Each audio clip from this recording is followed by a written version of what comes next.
Hi guys, Dark Aperture here, and today I'm back with another $350 Intel game PC. Now don't worry, this one doesn't have a sale run. I know you guys hate the sale run. It's not that bad anymore guys, but you guys might want to avoid it, but you can do that. Now, here's the parts list. Moving on. Now for the processor, I went with the Intel Pentium G 2020. This processor, for the price, it's pretty much unmatched. Yeah, sure its integrated sucks, but no big deal. You're getting a graphics card of it anyway. It's pretty powerful for a dual-core CPU. It's got 2 cores, 2 threads, and the power consumption is very low thanks to Ivy Bridge. Plus, since it's on the LG 1155 socket, the 3770K is an option. No, the B75 doesn't support overclocking, so you might as well just go for 3770 and save a few bucks. There's really no performance difference. Now it's a $65 CPU, and that's amazing for what it is. Now for some RAM, I went with some generic Corsair 4GB DDR3 1333. Just because it's generic doesn't mean it's low quality. Corsair makes great quality stuff. Plus, it's very low profile of RAM, as you can see, which means if you're going to upgrade to a 3770, and you want to have a BC aftermarket cooler to go with it, the RAMs aren't going to argue with it. It's just going to be like, yo man, you're going to upgrade, you're going to add that aftermarket cooler here. Okay, I'll just going to be sit here and chill. Yo. Anyways, 4 gigs is enough for games, as I've said 2 million times. And the speed of 1333 megahertz is fast enough for a gaming PC. Unless you're talking APU, that's unacceptable. Otherwise, in that case. Now, it's a $25 RAM stick, and it's pretty good for that. Now, for the motherboard, I went with an ASRock B75M DGS. The B75 chipset lets you upgrade size to 3770K as you can. As I said, actually, that's because of LG 1155.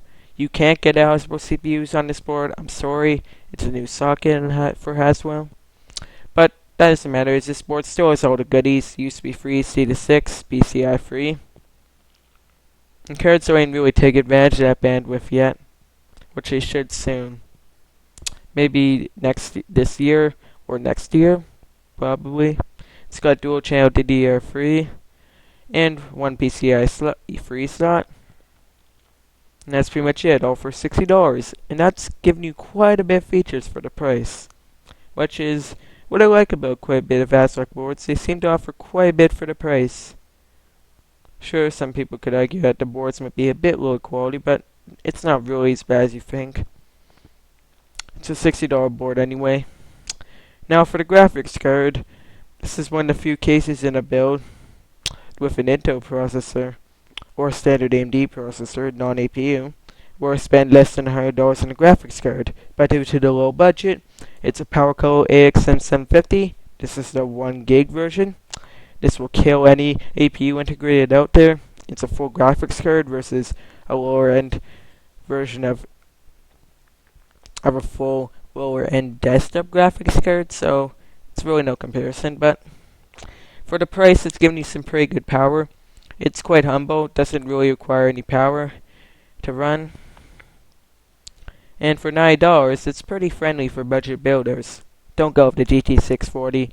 For what I heard, it's just a rebrand 440. Hopefully the 740 will step up the game. Now for the power supply, I went with a Corsair CX430. Now no matter what budget you're doing, unless it's really, really low, you don't cheap out on the power supply, plain and simple. 430 watts is overkill. I'll say it right now.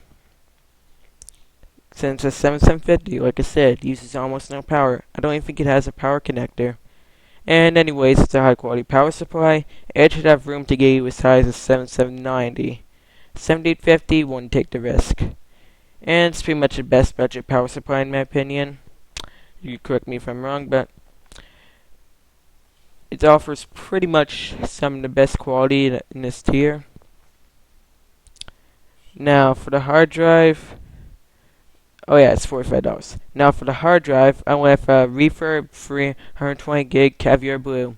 Sure, it's not a lot, but a Caviar Blue is really good quality.